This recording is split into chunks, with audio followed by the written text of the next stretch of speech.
ప్రజలారా వినరండి ఈ సత్య సువార్త, సర్వజనులారా కనరండి ప్రభు సత్య సువార్త. వినవచ్చిన ప్రియులకు విమోచన యేసు వార్త. ప్రభు అయిన యేసుక్రీస్తు వారి యొక్క నామములో మిమ్మల్ని అందరినీ ప్రేమతో ఈ సత్య సువార్త అనే ఈ కార్యక్రమానికి ఆహ్వానాన్ని తెలియజేస్తున్నా. నా మిక్కిలి ప్రియమైన స్నేహితులారా, ఈ సత్య సువార్త అనే కార్యక్రమం ద్వారా ప్రతిరోజు మీ ముందుకు రావడానికి ప్రభు నాకు ఇచ్చిన ఈ గొప్ప భాగ్యాన్ని బట్టి నేను దేవునికి స్తుతి చెల్లిస్తూ ఉన్నా. ఇది నా శక్తి కాదు, ఇది నా యొక్క మంచితనము కాదు, లేకపోతే ఇది నాకున్న స్తోమత కాదు, నాకున్న మరేమి కాదు. కేవలం ఆయన కృప ద్వారా నేను మీ ముందుకు వచ్చి ఇలా మాట్లాడుతూ ఉన్నా. మరి ముఖ్యంగా నేను మాట్లాడుతూ ఉన్నప్పుడు మీలో చాలామంది విలువైన మీ యొక్క అమూల్యమైనటువంటి యొక్క మంచి విషయాల్ని మీరు నాతో పంచుకుంటూ ఉన్నారు. I'm really glad about that. తర్వాత I'm sure that so many of you are being blessed. మీలో అనేక మంది ఆశీర్వదించబడి ఉన్నటువంటి ఒక విధానాన్ని బట్టి కూడా నేను దేవునికి కోటి కోటి స్తుతులు నేను చెల్లించుకున్నా. ఏ పాటి వాడిని? I know what I am. నేనేమై ఉన్నానో అది నేను ఎరుగుదును. ఏ స్థితిలో ఉన్నానో, ఎక్కడి నుంచి నేను వచ్చి ఉన్నానో అది నేను ఎరుగుదును. ఈ రోజుని మీ ముందుకు వచ్చి నేను ఈ సత్య సువార్తని సువర్తమానంగా నేను మీతో పంచుకుంటున్నాను అని అంటే కేవలం మరొకసారి నేను చెప్తా, ఇది దేవుని యొక్క కృప. అలాగని కృప అని మనం చెప్పుకున్నప్పుడు కృపలోనే ఉంటామని అనుకోవద్దు. ఈరోజు నేను నా దేవుని గురించి నేను తెలియజెప్తున్నటువంటి ఒక సత్యం ఏమంటున్నాను అంటే, దేవుడు ఎల్లప్పుడూ మనల్ని ప్రేమిస్తూ ఉంటాడు. ఎప్పుడూ మన పట్ల తన కృపను చూపిస్తూ ఉన్నాడు. మనకెప్పుడు మంచిని మేలులను చేయాలనే కోరుకుంటూ ఉన్నాడు. But at the same time he puts a condition. ఒక కండిషన్ చెప్తూ ఉన్నాడు, మీరు ఎలా ఉండండి, మీరు అలా ఉండండి, ఇలా ఉండకపోతే నా కోపం వచ్చే అవకాశం ఉంది, మీరు ఇది తప్పు చేస్తే నా కోపం మీ మీద ప్రదర్శించబడే అవకాశం ఉంది. ఇది ఆ దేవాతి దేవుడే స్వయం మాట్లాడుతున్నటువంటి ఒక మాటలు. ఏమండి, ఈ రోజుని మనం కూడా ఆలోచన చేసినట్లయితే ఒక తండ్రిగా ఉండినటువంటి ఏ తండ్రి అయినా బిడ్డల మీద కోప్పడకుండా ఉంటారా చెప్పండి? అలాగని బిడ్డలు నాశనం అయిపోవాలని, బిడ్డలు చచ్చిపోవాలని కొట్టేస్తామా? వాళ్ళని కొట్టేటప్పుడు మన యొక్క ఉద్దేశం ఏంటంటే వాడు బాగా చదువుకోవాలని కొడతాము, లేక వాడు మంచిగా ఉండాలని వాడిని దిద్దుబాటు చేస్తాము. అరే నాయనా, ఇది మంచి పద్ధతి కాదు, డోంట్ గో, నువ్వు వెళ్ళొద్దు. ఒకసారికి వినడు, 2 సార్లు వినడు, ఎన్నిసార్లు చెప్పినా వినడు. ఒక్కొక్కసారి గట్టిగా కోప్పడతాను, నువ్వు వెళ్ళొద్దు అని చెప్పాను, నువ్వు వెళ్ళడానికి వీల్లేదు అని కళ్ళు ఎర్ర చేసి మరీ మనం కోప్పడతాం. అన్నంత మాత్రాన్ని ఇతడు నాకు తండ్రి కాడు, ఇతడు నాకు అసలు ఏమాత్రం సంబంధం లేదు, నా మీద ఇలా రుసబుస్సలాడుతున్నటువంటి ఈయన నా మీద ఎంత కళ్ళెర్ర చేసినటువంటి ఈయన నాకు తండ్రి ఏంటి? ఈయన తండ్రి అయితే కనుక ప్రేమించాలి, కానీ ఈయనలో తండ్రి గుణమే లేదు, అసలుకి నేను తండ్రి కాడని చెప్పేసి అంటే సరిపోయిందా? కొడుకు కొడుకే, తండ్రి తండ్రి కదా. మన దేవుడు కూడా అంతే. ఆయన మన తండ్రి. ఆయన మనల్ని ప్రేమిస్తూ ఉన్నాడు, ఎప్పటికీ ప్రేమిస్తూనే ఉంటాడు. ఈరోజు కూడాను ఈ ఉదయకాల సమయంలో నేను మీతో మాట్లాడుతూ ఉన్నప్పుడు నేను చూడగలుగుతున్నటువంటి ఒక విషయం ఏంటంటే, మిమ్మల్ని ప్రేమిస్తున్న దేవుడు మిమ్మల్ని ఎప్పటికీ ప్రేమిస్తూనే ఉంటాడు. ప్రేమిస్తున్నాడు కనుక మీరు నరకానికి వెళ్ళకూడదని అపవాదికిని వాని దూతల కొరకు ఏర్పాటు చేయబడిన ఆ నిత్య నరకాగ్నిని, ఆ కోపాగ్నిలో మీరు నేను ఉండకూడదనేటువంటి ఒక పరిస్థితులను బట్టి, లేక అటువంటి ఆలోచన చొప్పున దేవుడు తన అద్వితీయ కుమారుడైనటువంటి ఒక యేసుక్రీస్తు వారిని ఈ లోకంలోనికి పంపించి మనందరి ఉగ్రత తీసివేయబడి మనం ఆ నిత్య రాజ్యంలోనికి, ఆ మోక్ష రాజ్యంలోనికి మనం ప్రవేశించాలనే కోరికతో ఆ దేవాతి దేవుడు మనల్ని ప్రేమిస్తూనే ఉన్నాడు. హై ఫ్రెండ్స్, ఈరోజు నేను మీతో కూడా పంచుకోగలిగినటువంటి మాట ఇది. మిమ్మల్ని ప్రేమిస్తున్నాడు. ఏమండి, మిమ్మల్ని ప్రేమించినప్పుడు మీరు పాడైపోతుందంటే, మీరు చెడిపోతుందంటే చూసి తట్టుకోగలనా? ఈరోజు మిమ్మల్ని ప్రేమిస్తున్నటువంటి ఒక దేవుడు మిమ్మల్ని తీసుకెళ్ళి నరకానికి పడవేస్తాడా? నో.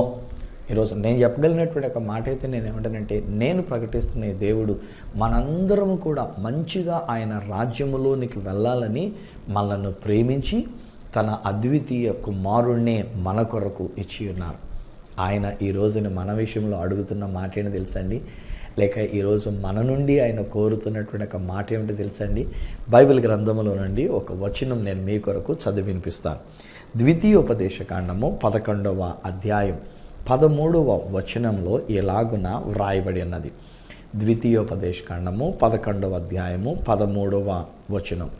కాబట్టి మీ పూర్ణ హృదయముతోనూ మీ పూర్ణ ఆత్మతోనూ మీ దేవుడైన యెహోవాను ప్రేమించి ఆయనను సేవింపవలెనని నేడు నేను మీకిచ్చు ఆజ్ఞలను మీరు జాగ్రత్తగా వినాలి. ఆ తర్వాత కిందకు వచ్చినప్పుడు 17వ వచనంలో ఏమంటారంటే, లేని ఎడలా అనగా మీరు ఆ మాట వినకపోతే, అనగా మీరు మీ దేవుడైన యెహోవాను ప్రేమించకపోతే, ప్రేమించి ఆయనను సేవించకపోతే, యెహోవా మీ మీద కోపపడి ఆకాశమును మూసివేయును, అప్పుడు వాన కురియదు, భూమి పండదు, యెహోవా మీకిచ్చుచున్న ఆ మంచి దేశమున ఉండకుండా మీరు శీఘ్రముగా నశించెదరు. దేవుని కోపము అనేది ఉందండోయ్. అయితే ఒక మాట అంటాను, అర్థం చేసుకోండి. దేవుని యొక్క కోపము పవిత్రమైనటువంటి యొక్క కోపం. మనం పాడవాలని ఉద్దేశము కాదు, మనం చెడిపోవాలని ఉద్దేశము కాదు, మనం ఏమీ లేకుండా నష్టపోవాలి అనేటువంటిది ఆయన యొక్క ఉద్దేశము కాదు. కానీ ఆయన అంటున్న మాట ఏంటంటే, మీ దేవుడైన యెహోవాను మీరు ప్రేమించాలి. మీరు ప్రేమించకపోతే మీ దేవుడైన యెహోవాను సేవించాలి. మీరు సేవించకపోతే ఆయన కోపము రగులుకున్నప్పుడు ఆకాశము మూసివేయబడుతుంది, వర్షము లేకుండా అయిపోతుంది. ఎండ తీక్షణతలు అనేటువంటిది, భయంకరమైన ఎండలు, భయంకరమైనటువంటి ఉష్ణోగ్రత, ఇది దేవుని యొక్క ఉగ్రత కాదా? ఇది దేవుని యొక్క కోపాగ్ని కాదా? ఇది దేవుని యొక్క కోపము కాదా? ఈనాడు భారతదేశం అంతటిలో, ఈనాడు ప్రపంచం అంతటిలో ఎంతటి ఉష్ణోగ్రతగా పెరిగిపోతున్నటువంటి విషయాలు.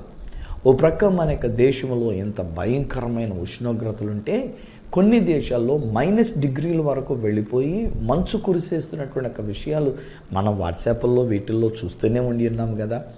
కొన్ని రోజుల తరబడి మంచు కురుస్తూ వాళ్ళకి సూర్యుడే కనబడకుండా భయంకరమైన చల్లదనంలో గడ్డకట్టుకుపోతున్నటువంటి రీతిగా నీళ్ళన్నీ గడ్డకట్టుకుపోయి రోడ్డంతా మంచుతో నిండిపోయి ప్రయాణాలు చేయలేక స్కూల్స్కి సెలవులు ఇచ్చేసి ఇలాంటి విషయాలు ఓ ప్రక్కన జరుగుతూ ఉన్నాయి. మరొక ప్రక్కన ఇక్కడ మనం చూస్తుంటే భయంకరమైన తీక్షణమైనటువంటి ఎండలతో, వర్షములు లేక ఎండలతో భయంకరమైన పరిస్థితిని మనం ఎదుర్కొంటూ ఉండినటువంటిది. ఈరోజు నేను అంటాను, మేబీ దేవుని యొక్క కోపం అనేటువంటిది రగులుకుంటూ ఉన్నదేమో. అలాగని దేవుడు కోపిష్టివాడు కాడు.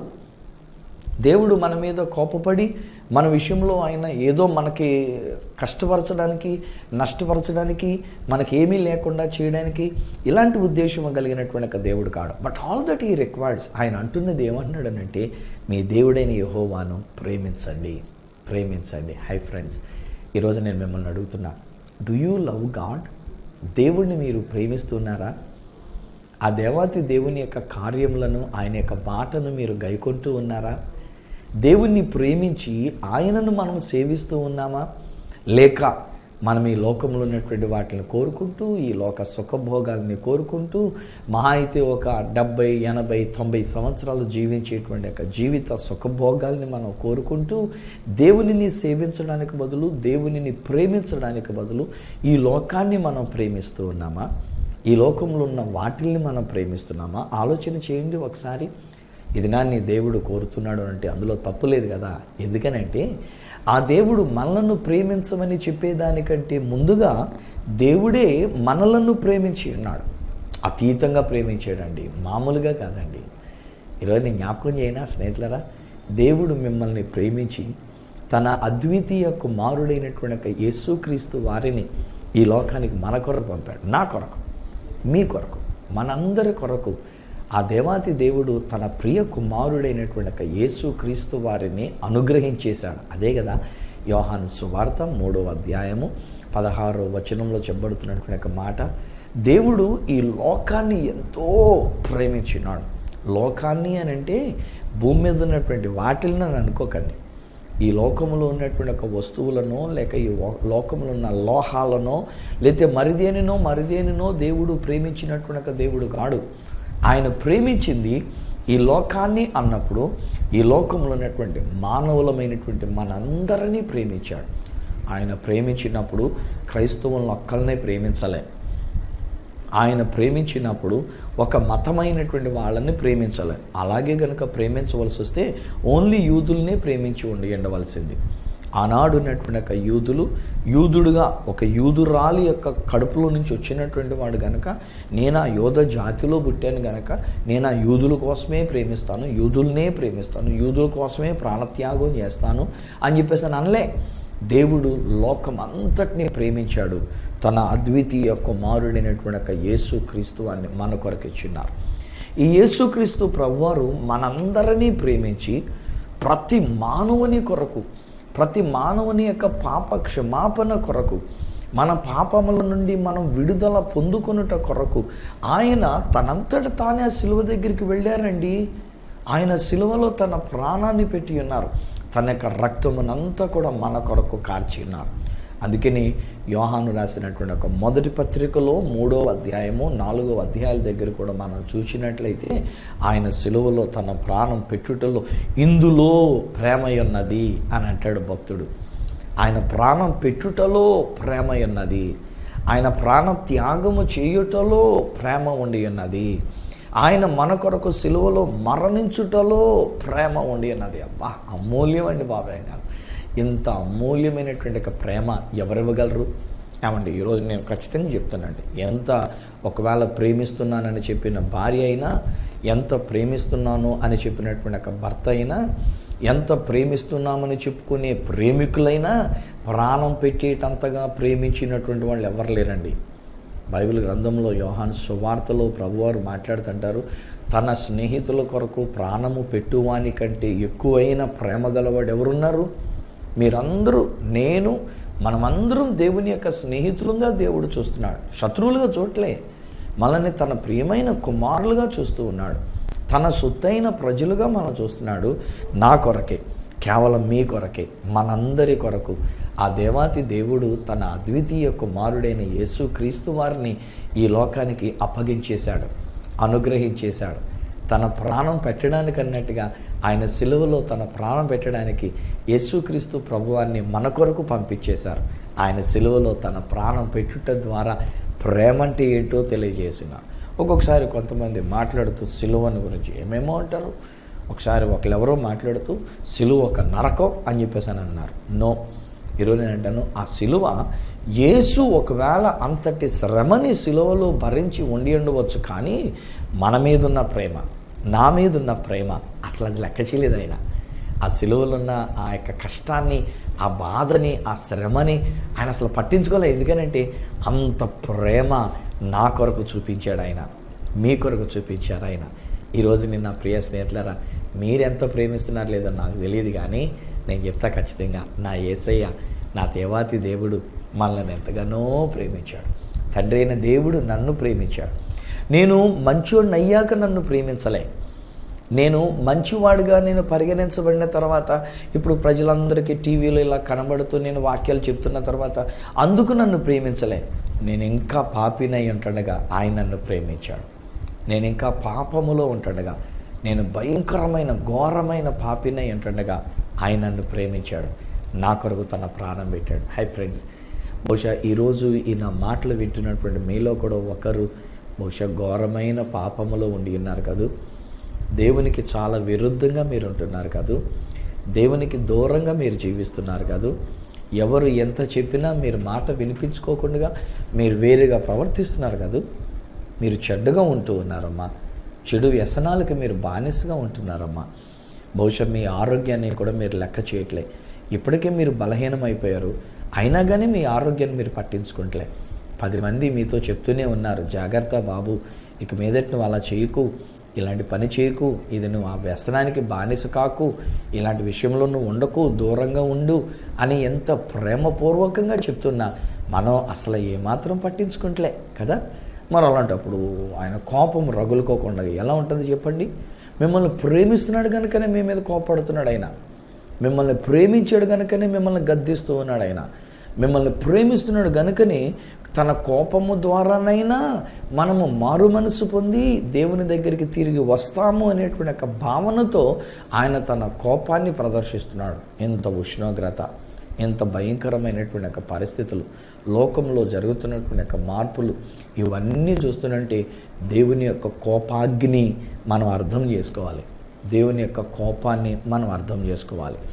అయినా ఈరోజు నేను ఈ మాట చెప్తున్నా, కోప్పడుతున్నాడు అని నేను చెప్పినంత మాత్రాన్ని, మీ మీద తన కోపాన్ని ప్రదర్శిస్తున్నాడు అని నేను చెప్పినంత మాత్రాన్ని మిమ్మల్ని కాల్చేయడానికో, మిమ్మల్ని బూడిది చేసేయడానికో, మిమ్మల్ని చంపేసి మిమ్మల్ని నరకంలో తోసేయడానికో ఇది నా దేవుని యొక్క ఉద్దేశము కాదు.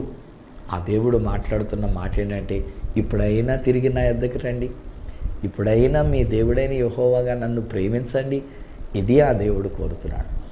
యేసుక్రీస్తు ప్రభువారు ఈ లోకంలో ఉన్నప్పుడు కొందరిని తన యొక్క శిష్యులుగా చేసుకున్నారు. 12 మంది ఎక్కువ ఆయనతో పాటు తిరిగినటువంటి వాళ్ళు. అందులో మళ్ళీ 3 బాగా ఇన్నర్ సర్కిల్ లాగా యేసయ్యతో పాటుగా ఆయన ఎక్కడికి వెళ్ళినా తీసుకొని వెళుతూ ఉండేటువంటి వారు 3 వ్యక్తులు, పేతురు, యాకోబు, యోహాను అనేటువంటి వాడు. ఒకనొక సమయంలో సిలువ దగ్గరికి వెళ్ళకముందు యేసుక్రీస్తు ప్రభువారే మాట్లాడుతూ, పేతురు నువ్వు ఇంతగా మాట్లాడుతున్నావు, నా కొరకు ప్రాణమైనా ఇచ్చేస్తానని చెప్పేసి అంటున్నావు, నిన్ను విడిచిపెట్టి ఎక్కడికి వెళ్ళము అని చెప్పేసి ఇలాంటి మాటలను అంటున్నావు.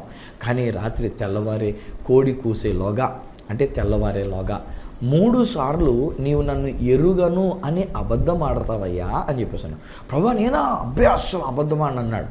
ఈలోగా రాత్రికాడ యేసుక్రీస్తు ప్రభువారిని పట్టుకున్నారు సైనికులు, తీసుకొని వెళుతున్నారు.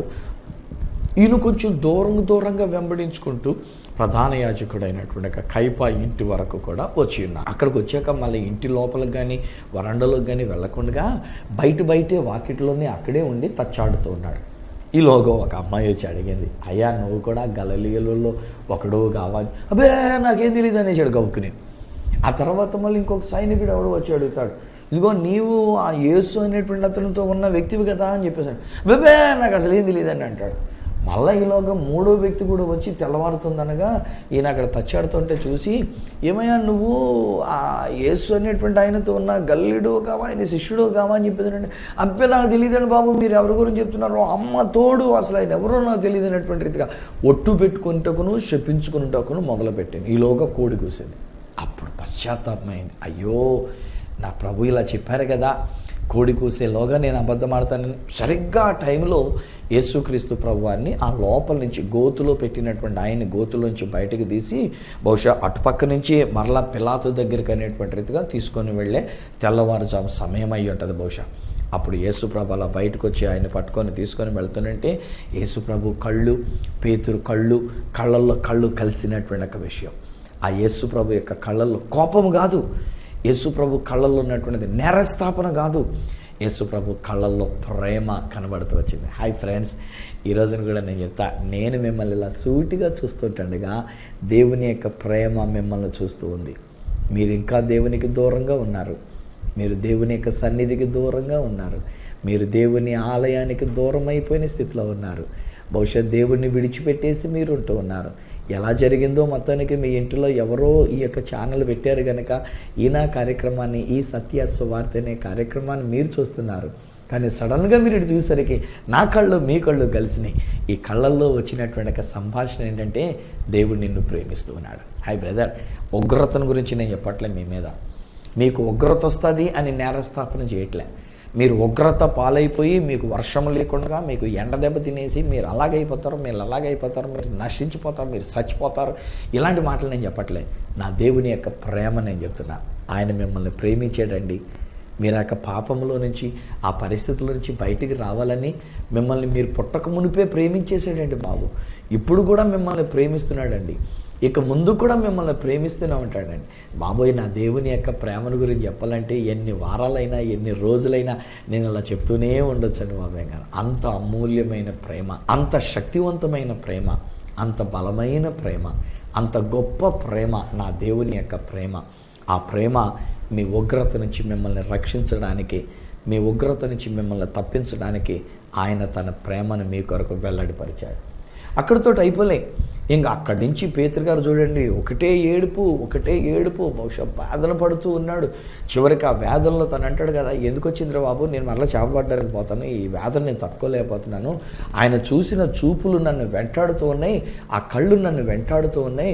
అమ్మ, ఆయన ప్రేమించిన ఆ ప్రేమ నేను తట్టుకోలేకపోతున్నాను బాబు, నేను దేవునికి దూరం అయిపోయాను కనుక నేను పోతాను, మళ్ళీ నా వృత్తి నేను చేసుకుంటాను, చేపలు పట్టుకోవడానికి వెళ్ళిపోతాను అనుకొని వెళ్ళిపోయాడు. ఆయన వెళుతుందంటే బైబిల్ గ్రంథంలో రాయబడిన మాటలు ఆయన ఒక్కడేనా, ఆయనతో పాటు మరికొంతమంది కూడా చేపబడ్డానికి అన్నట్టుగా వెళ్ళిపోయారట. ఈలోగా యేసు ప్రభు చనిపోయి తిరిగి లేచిన తర్వాత ఆ తిబెరేయ సముద్రం దగ్గర, ఆ తీరము దగ్గర వాళ్ళందరూ కూడా దిగి వలలు మళ్ళీ చిన్నగా బాగు చేసుకొని చూస్తుండగా రాత్రంతా ప్రయాసపడ్డారు, ఒక చేప దొరకలే.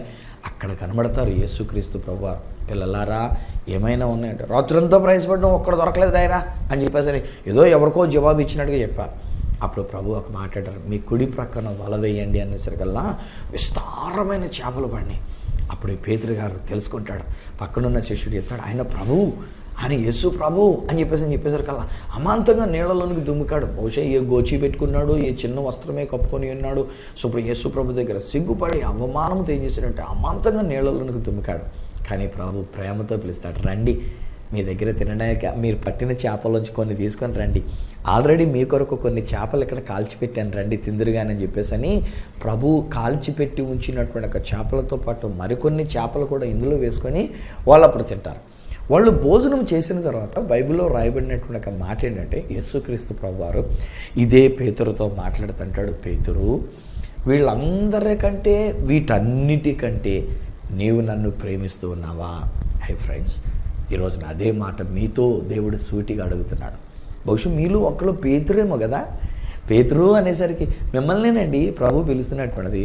కోర్స్ అలాగని నేను మళ్ళీ ఒక్కొక్కళ్ళ పేరు పెట్టి నేను పిలవను. ఒకవేళ ప్రభు నన్ను అలా నడిపిస్తున్నా కానీ దేవునితో చెప్పుకుంటాను, దేవుడా ఒకవేళ నువ్వు పిలిచిన ప్రకారంగా ఒక పేరు 2 పేర్లు నేను పిలిస్తే వాళ్ళకు మాత్రమే నాయన అనిపిస్తుంది. కానీ అలా కాకుండా నువ్వు గొప్ప దేవుడు గనక, మంచి దేవుడు గనక, ప్రేమ కలిగిన దేవుడు గనక ప్రతి ఒక్కరికి వారి పేరు పెట్టి పిలిచినటువంటి ఆ అనుభవం వారు కలిగి ఉండేటట్టుగా పిలవండి నాయన అని చెప్పేసి దేవునికి అప్పచెప్పుకుంటాను. అందుకే ఈరోజు నా సందేశం ద్వారా, ఈ సత్య సువార్త ద్వారా దేవుడు మిమ్మల్ని పేరు పెట్టి పిలిచి అడుగుతున్నటువంటి ఒక ప్రశ్న ఏంటంటే, డూ యూ లవ్ మీ? నీవు నన్ను ప్రేమిస్తున్నావా? ఇది ప్రభు అడుగుతున్నాడు. నన్ను అడిగాడు నా ప్రభువుకి నేను అంకితం చేసుకున్నా. నా 16వ సంవత్సరంలో నేను ప్రభువుకి నా జీవితాన్ని అంకితం చేసుకున్నా. ప్రభువా, ఈ లోక సంబంధమైన విద్యకి నేను ప్రేమించను నాయన, ఈ లోక సంబంధమైన ఉద్యోగాల్ని నేను ప్రేమించను నాయన, ఈ లోక సంబంధమైన జీవితాన్ని నేను ప్రేమించను నాయన, నిన్నే నేను ప్రేమిస్తూ ఉన్నా, నీకే నేను అంకితం చేసుకున్నా. ఇక నాకు ఈ చదువు వద్దు, నాకు ఈ సంబంధించినటువంటిది ఏది వద్దు, ఏ సుఖభోగాలు నాకు ఇది ఏమీ వద్దు నాయన, నిన్ను ప్రేమిస్తాను అంతే చాలు. ఈరోజు నేను చెప్తానండి, నా దేవుడు నన్ను ప్రేమించినాడు కనుక నేను ఆయన్ని ప్రేమిస్తున్నానని చెప్పినందు చేత ఆయన యొక్క దీవెనయే దేవుడు నాకు అనుగ్రహించినాడు, ఆయన యొక్క ఆశీర్వాదమే దేవుడు నాకు అనుగ్రహించాడు. మీ వచనాలు అనగా ద్వితీయోపదేశకాండం 11వ అధ్యాయంలో ఇంకా కొంచెం ముందుకంటా చదువుకుంటూ అవతల పక్కకు వెళ్ళగలిగినట్లయితే అక్కడ అంటాడు, మీరు మీ దేవుడైన యెహోవాను ప్రేమించి ఆయన మీకు ఆజ్ఞాపించినటువంటి ఆజ్ఞలన్నింటినీ మీరు అనుసరించి నడుచుకుంటే దీవెన మేము ముందు పెడుతూ ఉన్నాను, ఆశీర్వాదం మేము ముందు పెడుతున్నాను. హై ఫ్రెండ్స్, మనం ఎంతసేపు దీవెనలు కావాలని కోరుకుంటాం కానీ దేవుణ్ణి ప్రేమించడం అనేటువంటిది మనం కోరుకోవడం లేదు. దేవుడిచ్చే దీవెనైతే మనకు కావాలి, దేవుడిచ్చే ఆశీర్వాదం మనకు కావాలి, ఏలోక సంబంధమైనటువంటి ఒక విషయాలన్నీ మనకు కావాలి. కానీ దేవుణ్ణి ప్రేమించడం విషయంలో మాత్రం మనం కొంచెం దూరంగానే ఉంటూ ఉన్నాం కదా. అందుకనే దేవుడు కోప్పడుతుంటున్నాడు, మీరు నన్ను ప్రేమించకపోతే లేని ఎడల నా కోపము మీ మీద రగులుకుంటుంది. కానీ దేవుని కోపం అండి తట్టుకోలేము. నేను అన్నాను కదా, ఒక్కొక్కసారి ఎప్పుడు కోపపడని వ్యక్తి ఏదైనా ఒక చిన్న మాట అంటే చాలండి తట్టుకోలేము. ఎప్పుడు ప్రేమిస్తూ ప్రేమిస్తూ ప్రేమిస్తూ ఉండేటువంటి ఒక వ్యక్తి ఏదైనా పుసుకుని ఒక్క మాట నా దగ్గరే నేనే అనుభవిస్తూ ఉంటా. నేను దేవుడు నాకు అప్పగించిన సంఘముతో నేను ఎంత ప్రేమగా మాట్లాడుతూ ఉంటా, ఎప్పుడు ప్రేమిస్తూనే ఉంటా. ఎప్పుడైనా ఒక ఆదివారం నాడు నేను తట్టుకోలేక, ఏమిరా బాబు మీరు టైంకి రారు, ఇంత ఆలస్యంగా వస్తూ ఉంటారు, విధేయత చూపించరు, చెప్పినటువంటివి చేయట్లేదు, ఎలా ఉండాలన్నాను, సంఘం ఎలా ఉండాలంటున్నాను, మనం ఎలాంటి కార్యక్రమం పెట్టాలన్నాను, ఇది చేద్దామని అన్నాను, కానీ మీరు దానికి అసలు ఏమాత్రం లోపట్టం లేదు, ఏ మనుషులబ్బా మీరు అన్నాను అనుకోండి, బూతులు కూడా తిట్ట చిడ్డు మాట కూడా నేను తిట్టలే, శాపనార్థం అసలుకే నేను పెట్టలే. ఒక్క చిన్న మాటకి వాళ్ళు తట్టుకోలేక గిజగిజగిజలు ఆడిపోతారు. నేను ప్రేమిస్తున్న దేవుడు నాకు అప్పగించి నాకు సంఘబిడ్డలు. అలాగే మనం కూడా కదా, దేవుని యొక్క కోపం కనుక చిన్న కోపం పడితే మనం తట్టుకోలేము, గిలగిల్లు ఆడిపోతాం. ఆయన ఆకాశాన్ని మూసివేస్తే తట్టుకోలేము, వర్షాన్ని ఆపేస్తే మనం తట్టుకోలేము, ఎండలు తీక్షణంగా ఇస్తే కనుక మనం తట్టుకోలేము, మనకు ఆహారం లేకపోతే మనం తట్టుకోలేము, ఆయన యొక్క కోపాన్ని మనం తట్టుకోలేము. అందుకనే దేవుడు అన్నాడు, తన ప్రియ కుమారుడైన యేసుక్రీస్తు అనే ప్రేమని లోకంలోనికి పంపించినాడు. ఆ యేసుక్రీస్తు ప్రభువారు మన కొరకు సిలువలో చేసిన బలియాగము ద్వారా, ఆయన కార్చిన రక్తము ద్వారా, రోమపత్రిక 5వ అధ్యాయము 9వ వచనంలో అంటాడు, యేసు రక్తము వలన మనము నీతిమంతులముగా తీర్చబడి మరింత నిశ్చయముగా రాబోయేటువంటి ఒక ఉగ్రత నుండి మనము తప్పించబడి ఉన్నాము. హాయ్ ఫ్రెండ్స్, ఈ రోజున మీ మీద ఉగ్రత ఎక్కలేదు, మీ మీద దేవుని యొక్క కోపం ఇక లేదు. ఎందుకనంటే యేసుక్రీస్తు నందు దేవుడు తన కోపం అంతా యేసుక్రీస్తు మీద పెట్టేశాడు, తన ఉగ్రతంతా యేసుక్రీస్తు ప్రభువారికి ఇచ్చేశాడు. ఆ యేసు ప్రభువారు సిలువలో తన ప్రాణాన్ని పెట్టేశారు. ఆయన ఒక శాపముగా చేయబడి ఉన్నారు. అందుకని ఈ ద్వితీయోపదేశకాండం 11వ అధ్యాయంలో అంటాడు, నేడు నేను మీ ఎదుట దీవెన శాపము పెట్టి ఉన్నాను. మీరు నన్ను ప్రేమించి నా మాటల్లో గైకొన్నట్లయితే మీకు దీవెన, మీరు నన్ను ప్రేమించకుండా నా మాటలు గైకొనకుండా కనుక ఉన్నట్లయితే మీ మీద శాపం. అయితే యేసు ప్రభు దేవుని మాట గైకొనలేదా? గైకొన్నాడైనా. యేసు ప్రభు తండ్రి యొక్క ప్రేమను పొందుకోలేదా? పొందుకున్నవాడైనా. ఈయన నా ప్రియమైన కుమారుడు అని చెప్పేసి అని అంటాడు ఈ యేసుక్రీస్తు ప్రభుని గురించి, తండ్రి అయినటువంటి ఒక దేవుడు.